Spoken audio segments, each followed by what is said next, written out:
All right, so let's take a look at another mass spectra. In this case, we're going to take a look at cyclohexane. And so this has the formula of C6H12.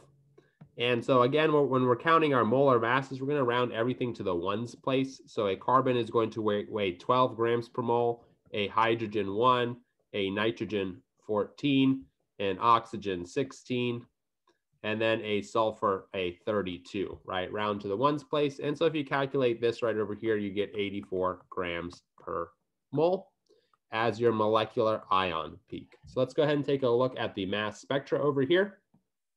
And we see we have this kind of decently sized peak all the way to the right that corresponds to 84 grams per mole, or 84 AMU. And then if you zoom in even closer, what you'll see is we have a smaller peak that's one to the right, right? And so you can see that's right on this 85 peak. And this is what's known as the M+1 peak.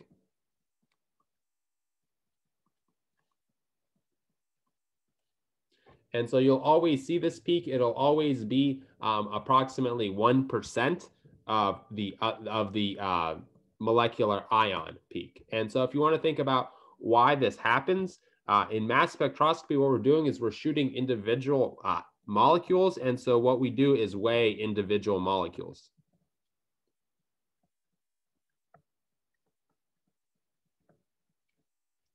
And so if you think about a carbon atom, you can have different isotopes of carbon atoms. So you can have carbon 12, in which case that has 6 protons and 6 neutrons, or you can have carbon 13, which has still 6 protons, but now 7 neutrons. And then if you think about the mass of this, this would be 12 AMU or grams per mole, and this one would be 13 AMU or grams per mole.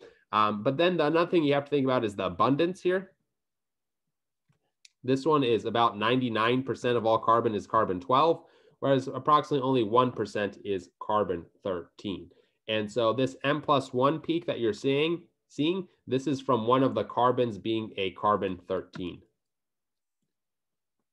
Is it possible to have multiple carbons being carbon 13? Yes, it is possible. However, that peak's going to get tinier and tinier and tinier, and you're basically not going to be able to see it.